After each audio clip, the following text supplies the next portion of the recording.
अस्सलामुअलैकुम, नमस्ते, सत श्री अकाल। उम्मीद करता हूँ ठीक होंगे, खुश होंगे। मैं तारिक नाज़ी, मेरे साथ मौजूद हैं। अस्सलाम वालेकुम, नमस्ते, सत श्री अकाल। मैं हूँ सवेरा खान। तो चलते हैं वीडियो की तरफ, करते हैं बहुत सारी बातें। So let's go। क्या तो स्टार्ट करते हैं वीडियो को। वीडियो का टाइटल है IIT कानपुर न्यूज़, बाकी हिंदी में लिखा हुआ है आगे, तो देखते हैं क्या है न्यूज़। तो स्टार्ट करते हैं वीडियो को। कुछ इंटरेस्टिंग ही लग रहा है। चिल कवर नहीं हो रहे मेरे। Brought to you by Agilus Diagnostics. Health test की बात आती है तो मैं भरोसा करता हूँ India largest diagnostics company Agilus Diagnostics. खुद को टेस्ट करते रहो।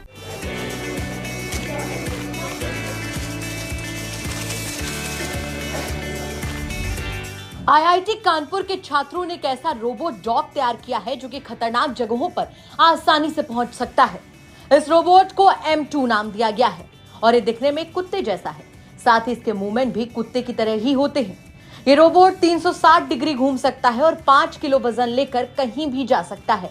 IIT के छात्रों ने इसे आर्टिफिशियल साइंटिफिक जनरेशन तकनीक का इस्तेमाल करके बनाया है और इसे न्यूक्लियर पावर कॉर्पोरेशन कानपुर की एक बड़ी उपलब्धि बताई जा रही है। इस रोबोट को मोबाइल रोबोटिक्स लैब में तैयार किया गया है और इसके सभी टेस्ट सफल रहे हैं।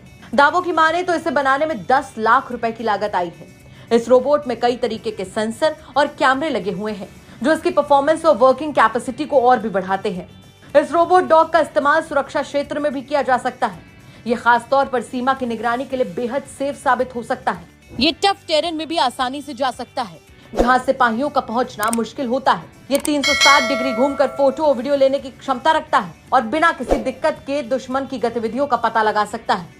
इस रोबोट डॉग के बारे में IIT कानपुर के एक्स स्टूडेंट और एक्स्ट्रा रोबोटिक्स के को-फाउंडर और CEO ने बताया कि ये प्रोटोटाइप मॉडल अगले 1.5 से 2 साल में पूरी तरह से तैयार हो जाएगा और इसे और भी ज्यादा रक्षा क्षेत्र की जरूरतों को ध्यान में रखकर बनाने के लिए सेना के साथ मिलकर काम किया जाएगा। इससे डॉग रोबोट और भी ज्यादा परफॉर्मिंग और सुरक्षित बन सकेगा। हम लोग इस पे आखिरी 3-4 सालों से इस पे रिसर्च कर रहे हैं और हम इस रोबोट को कमर्शियलाइज भी कर चुके हैं। ये भारत का पहला कमर्शियलाइज रोबोट डॉग है जो एकेडमिक इंस्टीट्यूशंस, कई टॉप इंस्टीट्यूशंस में इस्तेमाल किया जा रहा है रिसर्च के तौर पर। और हम लोग कंटिन्यूसली इंडस्ट्री से बातें कर रहे हैं इसके इस्तेमाल के लिए, इंस्पेक्शन के लिए, सिक्योरिटी के लिए और इवन डिफेंस के साथ हमारी बातचीत चल रही है। इस पे काफ़ी, ये एक साधारण डॉग के मुकाबले काफ़ी पावरफुल है, बेस्ड ऑन कि इस पे काफ़ी सारे सेंसर्स लगे हैं, जैसे कि काफ़ी सारे कैमराज वीडियो सर्विलांस के लिए यूज़ कर सकते हैं और फिर इसे दूर तक निगरानी रखने के लिए, किसी भी बॉर्डर सिक्योरिटी के लिए जैसे, या इस पे सामान आर्मी की सप्लाईज ले जाने के लिए, इस पे आर्म्स सप्लाई करने के लिए, जो कि एज एन पहाड़ी इलाकों में किसी और रोबोट का जाना मुश्किल हो सकता है। कानपुर से सिमर चावला की रिपोर्ट, यूपी तक। जी जनाब, ये था पुशअप करने वाला रोबोट। अच्छा, ये इस तरह के रिपोर्ट पूरी दुनिया में हैं, शायद बने हैं, काफ़ी वीडियोस भी मैंने देखी हैं। लेकिन मेन चीज़ ये होती है, अब मैं आपको एक फ़र्क बताऊं, लड़कों की, बच्चों की, यूनिवर्सिटी के लोगों की, IIT वालों की मेहनत, कानपुर वालों की, मेड इन इंडिया, मतलब यहीं के स्टूडेंट ने, यहीं के लोगों ने, यहीं की प्रोडक्ट है। ये मेन चीज़ होती है। अब मिसाल के तौर पर अमेरिका, यूरोप में किसी ने बनाया, एक चीज़ बनी है रिसर्च के बाद, एक चीज़ बनी है बड़ी मेहनत के बाद, एक चीज़ बनी है काफ़ी सालों की तब्दीलियों के बाद बनी। अच्छा, फिर वो चीज़ बनी कितने की, वो तो मेहनत जो हो गई सो हो गई। फिर उसके बाद जब इसकी प्रोडक्शन होती है तो फ़र्ज़ करते हैं कि एक चीज़ बनती है 1000 रुपये की, ठीक है, मैं फार्मूला पता चल गया, उसकी टेक्नोलॉजी पता चल गई। अब वो बल्क में बनती है पूरी दुनिया को देने के लिए, अपने देश में भी यूज़ करने के लिए, तो वो बनती है बल्क में। तो फ़र्ज़ करते हैं एक चीज़ 1000 रुपये की है। 1000 रुपये की बनी हुई चीज़ जिसके अंदर बहुत टेक्नोलॉजी लगी है, जिसकी टेक्नोलॉजी का फार्मूला किसी के पास नहीं है, वो 1000 रुपये की चीज़ कितने की बिकेगी बाहर दुनिया में? लाख रुपए की। ऐसा ही। क्यों? उसकी रिसर्च, उसकी मेहनत, उसने कितना, मतलब है कि अब मिसाल के तौर पर हमारी आर्मी को ये चाहिए, हमारी आर्मी 50,000 का, 10 लाख का, 5 लाख का भी ले लेगी। फ़र्ज़ करते हैं इसके अंदर 10,000 रुपये खर्च आ रहा है, फ़र्ज़ करते हैं मेहनत के बाद उसकी प्रोडक्शन अब करते हैं, तो हमारी आर्मी फ़र्ज़ करो इसको ले लेती है 5 लाख का भी, 10 लाख का भी, तो वो ख़रीद लेगी, हमें सिक्योरिटी के लिए चाहिए। तो यही चीज़ अगर इंडिया कहीं से ख़रीदता कितने में पड़ता? सारे मतलब है ना? जो उसको बचत हो रही है दूसरे मुल्कों से वो वापस चली जाती है दूसरे मुल्कों के पास, कोई इम्पोर्ट फायदा ही नहीं एक्सपोर्ट होता। वाला मामला ख़राब हो जाता।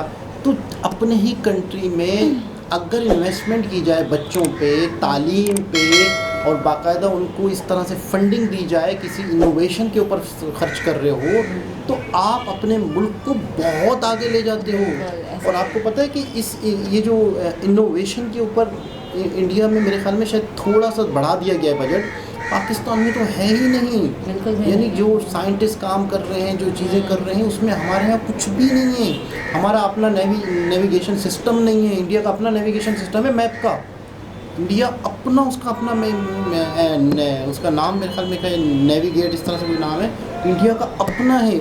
मिसाल के तौर पर अगर हमारे साथ किसी मुल्क की जो जंग होती है, कोई मसला होता है और हमें ऊपर से पिक्चर लेनी है या हमें देखना है, तो हमें किसी और कंट्री को कॉल करनी होगी। हमें ऊपर नेविगेशन सिस्टम हम उसके चार्जेस देते हैं। और इंडिया का अपना है। मतलब टेक्नोलॉजी आपके मुल्क को अमीर करती है। आपके ऐसा ही मुल्क को आप अगर टेक्नोलॉजी के मैदान में खर्च नहीं कर रहे हो तो आप गरीब हो जाओगे। ऐसा ही आप यूँ समझ लो कि आप कुछ भी नहीं हो। कर पाओगे अगर आप अपने बच्चों पे लगा ही नहीं रहे हो, गवर्नमेंट पैसे दे ही नहीं रही बच्चों को पढ़ाने के लिए। ये देखो सबसे बड़ी बात होती है स्कूल, यूनी, कॉलेज ये नहीं होंगे तो इंसान पढ़ेगा नहीं, शऊर नहीं आएगा तो कुछ कर ही नहीं पाएगा। अच्छा, एक और चीज़ नोट करो, तालीम भी कौन सी, मतलब वो नहीं गया फिर वो लिख के आ जाओ, बिल्कुल। वो लिख। नहीं, ऐसा अरे यार तालीम भी तो देखो, तालीम अब ये तालीम हो रही है दुनिया में। हाँ। हमारे यहाँ को मतलब क्या बना रहे हैं हम लोग? कुछ भी नहीं बना रहे। हम लोग तो एक ऐसे लोग तैयार कर रहे हैं जिसको याद करके लिखने की आदत है। मतलब रट्टाफिकेशन। आप पीके फिल्म 3 इडियट फिल्म देखें, उसमें पूरी ये चीज़ बताई गई है कि हम गधे घोड़े तैयार ना करें, हम तोते तैयार ना करें, हम बाकायदा वो तैयार करें जो चीज़ें बनाने वाले हों, टेक्नोलॉजी हो, कुछ इस तरह से चीज़ें हो। कुछ इस तरह से करें कि मतलब अगर आने वाले वक्त पे आपको बोझ भी ना लगे, इंसान कुछ करने वाले, कोई काम करने वाले हों, हाथ पाँव चलाने वाले हों, बैठ के खाने वाले ना हो। बिल्कुल ऐसा ही है। लेकिन बहुत खुशी की बात है, बहुत बड़ी खबर है। और सबसे पहले मतलब न्यूज़ पे न्यूज़, गुड न्यूज़ मिली जा रही है इंडिया को। मुबारक सबसे हाँ, पहले मुबारक कानपुर है। वालों को, स्टूडेंट्स को, यंग लड़कों ने, बच्चों ने बड़ा ज़बरदस्त चीज़ बनाई है। बहुत और अच्छी। ये इन फ्यूचर, यही इंडिया का फ्यूचर है। ये इन फ्यूचर, फ्यूचर हाँ। बाकायदा सेल होगा, एक्सपोर्ट हाँ, होगा बाकायदा हर चीज़ में। चाइना तो मेड इन इंडिया पे ये फोकस आएगा। है। मेड इन इंडिया पे फोकस है और मेड इन इंडिया इस तरीके की चीज़ें दुनिया में जाएंगी। ऐसा ही है। अच्छा, कोई चीज़ पे जब लिखा होता है ना मेड इन इंडिया कहीं जाएगी, तो बहुत बाकायदा ही दुनिया को पता हाँ, चलेगा यार कि- रिलायबल कंट्री है, ये चीज़ें बनाता है, आपकी वैल्यू बनती है, आपके मुल्क का बिल्कुल नाम ऐसा ही बनता है, आपका मुल्क का ज़्यादातर ट्रस्ट। तो हाँ, हमने ज़्यादातर तो यूएई देखा है, इंडिया देखा है, यूके देखा है, पाकिस्तान तो बहुत ही कम चाइना, देखा। जापान, कोरिया, इलेक्ट्रॉनिक के मामले में चाइना, जापान, कोरिया। नहीं, परफ्यूम वगैरह की बात भी कर रही थी मैं। हाँ, सब। परफ्यूम वगैरह भी यूएई वगैरह ये सब बनाते हैं। मतलब हर मुल्क कुछ ना कुछ बनाता है। चलो जापान, कोरिया और चाइना टेक्नोलॉजी। इलेक्ट्रिक बना रहा है तो बाकी कोई और चीज़ बना रहा है, लेकिन बना तो रहे हैं। अब ये लेकिन कमेंट आएगा कि आप लोग क्या बना रहे हो। हम कुछ नहीं बना रहे। नहीं, कोई कमेंट आएगा, मैं अब कह नहीं सकता। दोबारा किसी और वीडियो के साथ आपसे मुलाकात होती है। जब तक के लिए ख्याल रखें, अल्लाह हाफिज़। चूतिया बना देना हम।